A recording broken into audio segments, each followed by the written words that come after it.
and a very, very warm welcome to Wild Spirit Woods. I'm really honoured and humbled that so many of you have come to see the place and take part, considering that, you know, most of you have not been here before. So, you know, thank you for having the faith and trust to come and see what it's all about. So, I 12 years ago this January founded a group called Ancient to Sacred Trees on Facebook. Some of you might be members of the Britain's Ancient to Sacred Trees. Hey, 5 members, right? Well, I thought I'd get a couple of hundred members because it's a bit of a niche topic, really. So I was a bit surprised when it kind of blew up. But we're about 130,000, I think, in the British group. I've been really strict with that group. There's no AI allowed in it, no spam. It takes a lot of time to make sure that it's the right people coming into the group and posting nice things. And it's all about celebrating our friendships with trees and nature. That's what it's about. I could say nature connection, but I prefer a friendship with nature. That's my preference. So that started 12 years ago. The group built, and then I thought, well, oh, I know, I'll build a website, because I felt like there was something more to this than just being on Facebook. So I set that up and started posting some information on the blog side of things. And then a while later I thought, well, it might be nice to try and do some fundraising to plant trees. So I designed the logo, I designed t-shirts, and I designed some tree planter certificates. So you can go onto the site, you can plant a tree from your armchair. I pay for the site out of my own money, and all of the money, bar the banking fees, goes to raise funds for trees and profits, and at various places around the UK. The UK one started out with Save the Oaks campaign, originally with Extinction Rebellion, the wildlife side of it. That's how that started. And I think we've planted about 5,500 trees, something like that. And that's not with loads of marketing from me either, so I don't think we've done too badly, all things considered. People have just found the site themselves and thought, oh, well, I like the look of that, and then, you know, maybe bought a few trees. So that's how it started. I had a really very dear and close friend of mine called Dawn Gibbons, and she later called herself Dawn DeViva. She was one of my best and close friends. Hello, Chris. Welcome. Come in and take a seat. Yeah. And oh, that's my walkie stick. I'll have that. This has got a bear on the top. This is another one of my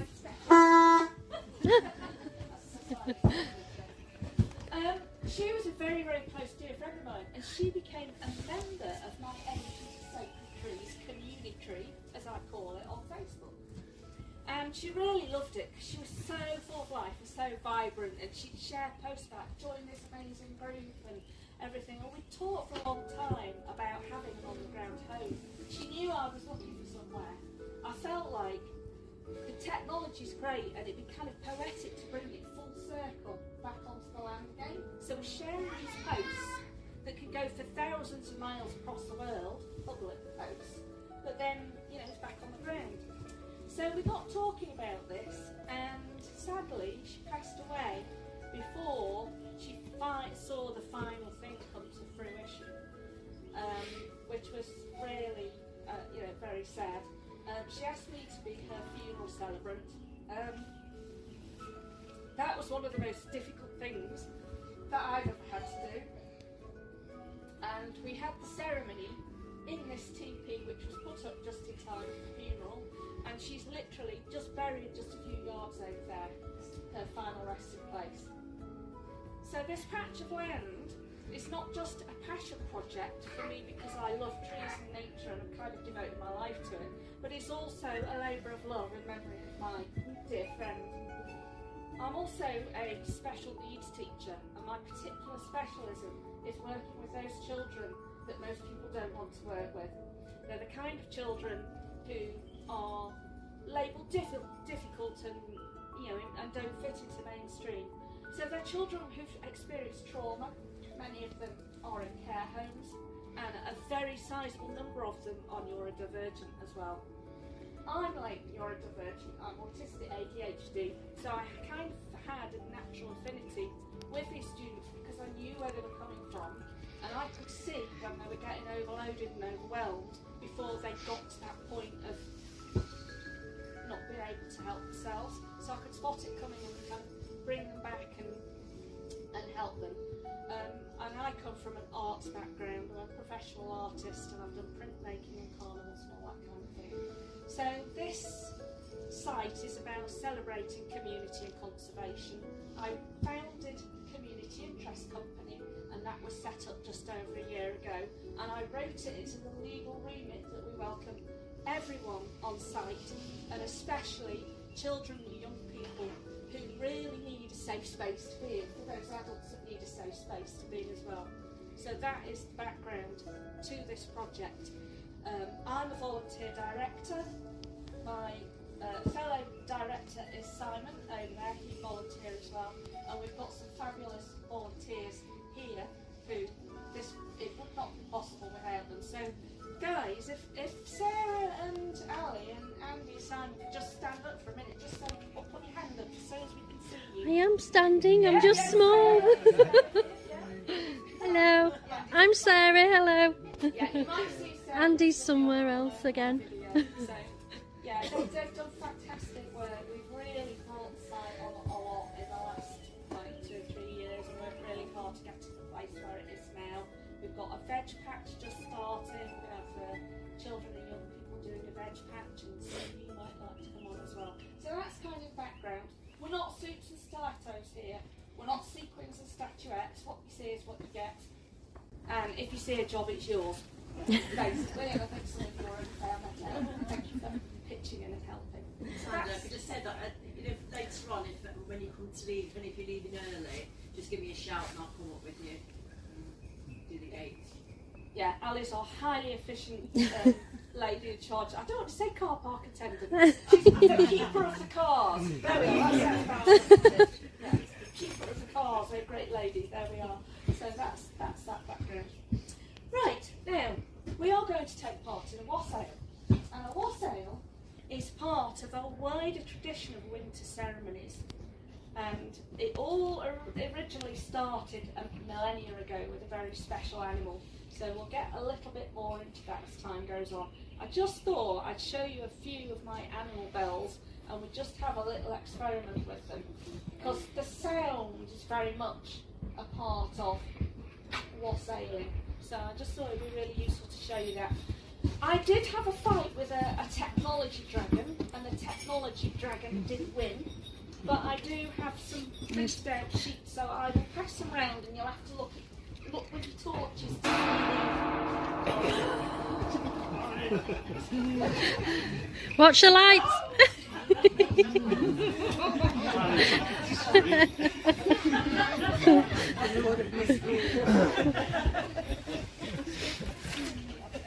So yeah, so I'm going to pass these round in order, because if you see them in order, you will see how the costumes have developed over an extremely long time span.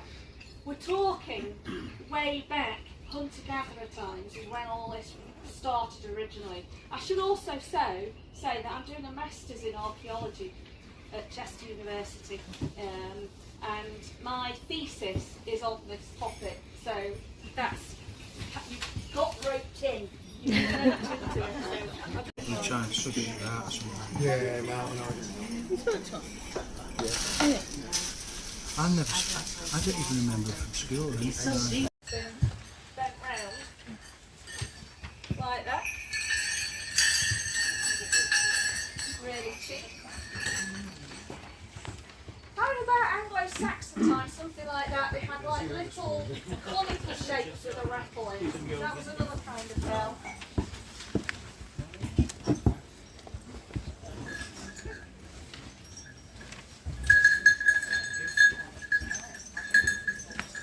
This bell, it's lost its little hook at the top, but this was dug out of the ground in England, and this is a medieval bell, and it's got a bit of pattern on the bottom there. So that's a medieval bell. It's probably from about the 1600s, something like that. What I will do is I have got a bit of a slideshow of which this is some of it. So when I get the technology working, I'm going to post it online, and then you'll be able to have a look at that afterwards as well, if you want to, although you might have had enough of bells by the time I finish today. And there we are. So these ones, these are the kind you find in the south. So this particular shape is more like you find around the Mediterranean. These ones. And these, slightly different. These woolen straps are what nomadic tribes people use to strap up their tents and their bedding and things, these woolen straps. So I looked these up and found out what they were, and obviously they've been used to tie these bells together. So that's those ones.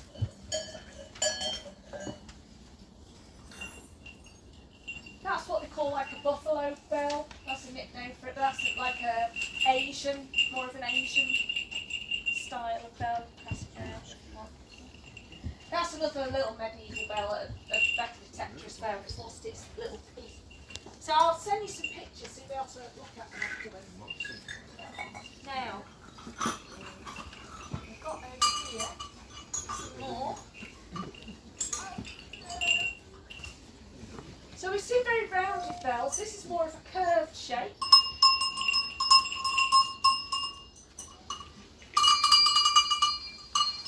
And this one's square. It's actually got the name of the village on it. This one's from Switzerland. It's from a little village in Switzerland. And this one is a bit square. You can see the profile of the bell. The mouth of the bell is different, so it's a bit squarer. As you go further north, the bells get more of this kind of rectangular shape. So culturally, you can start to see some differences.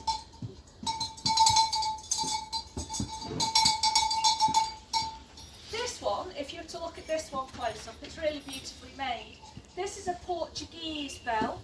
Probably would have gone on something like a goat, something like that. In Portugal, their bell making is actually a UN protected craft because it's so old and unique. So these bell makers, these people making these bells in different places across Europe are really well respected.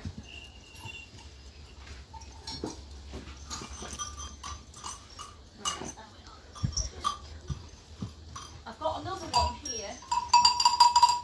I got this off eBay. It's so old, you can see the metal's age, it's actually got a little hole in it. So it sounds a little bit flat, and I think it's just because it is so old, and because it's obviously it's got a little hole in it.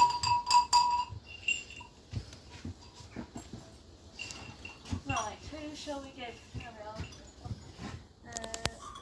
Have one. Somebody else. Do like a bell? Somebody come over this side. I think you've got the side of that one. Right, okay. Right, when I point at you, I'm going to ask you to ring the bell. So,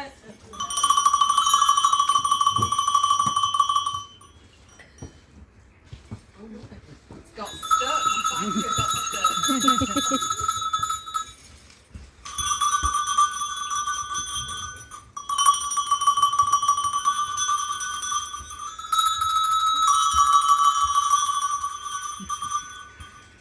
right, now, a little game. Let's do ring the bell every 10 seconds. It doesn't matter what the other people are doing, just count 10 seconds. So we'll start off with you doing your 10 seconds. So every 10 seconds ring it.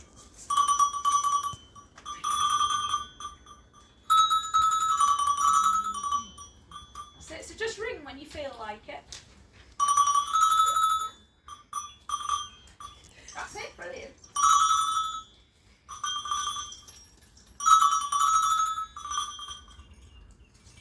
Brilliant, excellent. So, what I'm just trying to reproduce there is if you could imagine lots of those little bells ringing, it would be like a little herd of goats, maybe in a pasture somewhere. And just as they move, the bells ring. So if you imagine you're a shepherd, what you're doing is you're echolocating where your animals are that you take care of. A sign of wealth was how many bells you had, because it correlated to how many animals you had. And different shepherds would have their bells set to certain tunings so they could recognise their animals even if two herds of animals came together. They could tell whose animals were whose. If they had an animal that didn't like the sound of a particular bell, they'd often retune it slightly so that the animal would be happier with it. So this is the nuance with these bells when you hear them at things like wassails. So they weren't necessarily made as musical instruments, but they were made so that they had a pleasurable sound for the human and for the animal. These bells as well, when you see them in ceremonies, obviously the more wealth you had, obviously the more animals you had, it left them quite high status. It was something to kind of show off about. So even today, around the world, people are really proud of their bell collections. And so when you see costumes like the ones you're looking at, some of them have got loads of these bells on. So it becomes a sign of wealth. These winter traditions were primarily led by men. So not only are these bells about wealth,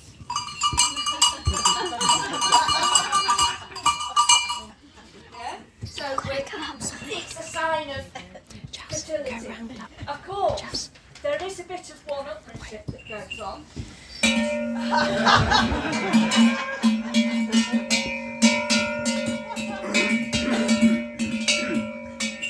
Obviously, the smaller ones would be for sheep. The sheep tend to stay together more. The goats tend to wander off. They're kind of your free-spirited souls, probably a bit like us, you know, not so much herding cats as goats.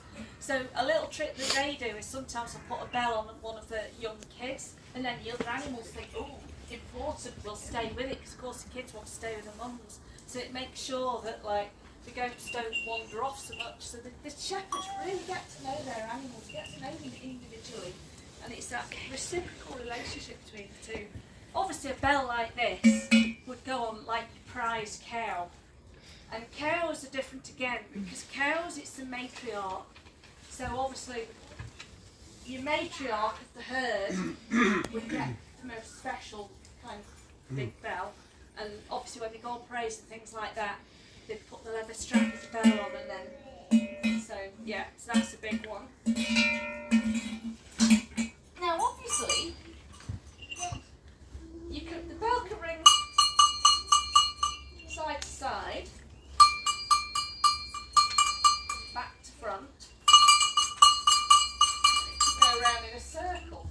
So there's different ways it can ring. So imagine you're a shepherd, you kind of got more of an idea of what's going on depending on the movements of those bells. And obviously they've got a long time to spend with them when they're up in the Alps wandering about for months on end. You're really engrossed in nature, and you're really becoming a part of your flock that you're taking care of. So that's the background of these bells. Now obviously, if a predator comes along, what's that going to sound like?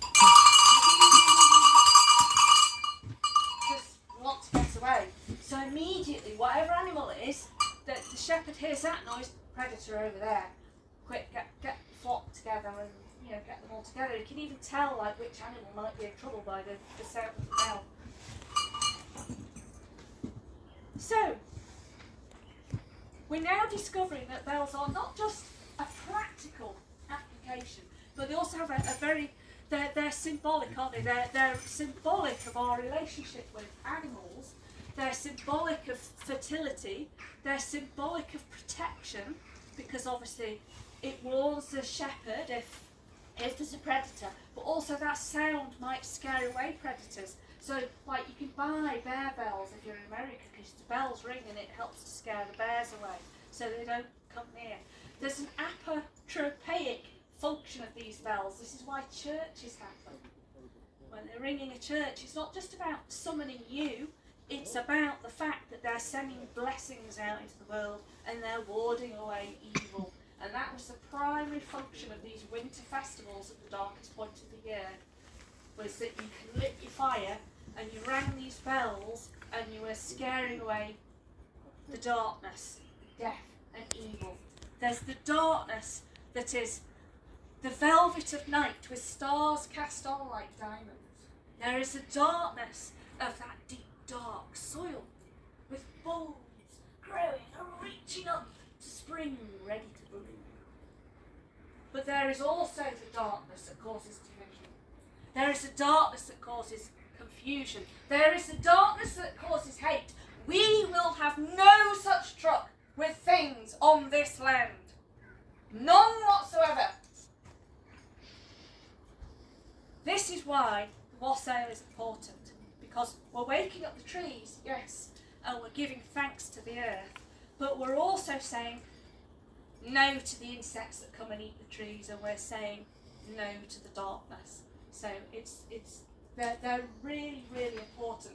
That's why you see them on all of these costumes, and that's why you see them across the world. What we're going to do for our procession, we're very honoured because we have Old Bear here. This is a cast from a real female bear skull. And obviously we have Mercy and Mary as well. We live very close to Congleton Town, and Congleton Town had a tradition called Bell Belt Day, and the priest would run around, his acolytes would run around at midnight with some big bells of the round variety, round ones, the crotal bell type. You can see these in Congleton Museum, and they're about this big for the ones that go around there. They make a fair old racket. They are identical bells to the bells that you've seen in these costumes. It has key features to this tradition, because even though it's died out now, they met at midnight, so they met in the dark. They had their torches, which is bringing light. The priest summoned them, or the acolytes went round town. That's kind of like the good luck visits, where the geezers or the mummers or whoever go from house to house, Lou goes from house to house, and then they would have games and celebrations. They had Congleton Wakes. So we've got some key ingredients to say that this is a really, really ancient festival. In the Congleton records in the 1800s, these bells and straps are described as being ancient. What that tells us is it's not some romantic Victorian invention. They were much earlier than that. So we've got some really interesting clues. This is my bear ornament. It would have been used to hold something like ale in it, something like that. I won it in an auction. This is lest we forget, because we live in the time of the great forgetting. We live in a time where everything is disposable. We live in a time where life really doesn't mean very much at all. So we're now in the process of remembering, and that's what the attempt is here, is to re-remember our roots and to remember to connect with each other and to connect with the land, because we arise out of the land. That's where we're all from. And then I've got some other little bears there out of my collection that to symbolise the three bears. So bears go much earlier inheritance with bears in Congleton than bear baiting. And the start of these traditions started in hunter-gatherer times. It started with bears and the ancient bear cult. I have a fantastic book by Michael Pastoreau, and again I will include these links when I send you the link to the presentation. He's one of the foremost experts in the world about medieval Christianity, and he's written a whole book about how the Christians, and we're talking medieval Christianity now, we're not talking modern Christians, don't get me wrong about me criticising anyone, about how they massacred thousands of bears and razed sacred groves to the ground across Europe. The numbers were just catastrophic, and the bears ended up hiding in the hills. So now when you look at bear festivals across Europe, most of the time they're in remote countryside, hillside areas. That's where these traditions lasted the longest, and it was away from the medieval church. Medieval church, yeah? It was away from them. Gradually, obviously over time, from being hunter-gatherers, we became pastoralists, and obviously we started to care for deer and cattle and other things, and then we became farmers and we started to grow crops. So you will have seen in these costumes, as you've looked round, those things start to be included in the costumes. You can see how they've evolved over time. After we've done our procession, we're going to do some group storytelling, and I've got about 22 little pieces, so I'll be handing those out, and then we're going to read our story, and then you will see how all of this ties together, because we're going to look at the story of Bear, and we're going to tell it together. And we're going to tell it together to honour the fact that we had bear baiting in Congleton, thankfully no more, but also because bears are extinct, and they were made extinct around kind of 900 to 1000 thereabouts. But bears used to roam this land. This is what we've done. We have made so many of our fellow community extinct. And for what? And we're seeing it the world over. And so something has to change. And so here we're attempting to plant these little seeds. In a small way, just in a very tiny way. But it's an attempt, and may we be noble in that attempt. Right, I've now got to thread some of these bells onto my belts, get dressed, and get everything sorted out, and then we're going to do this procession. What would be really nice is if somebody would do me the honour of processing with old Bear. I will be delighted. So there's a bit of a sheet to go over and process. So if anybody would like that role, I'd be very much. So let's have about 5-10 minutes just to get ready, get a drink and a biscuit, whatever, and then we'll do a route toot and then we'll all line up and then we'll go and do some crazy fun madness around the land. Thank you, Wanda.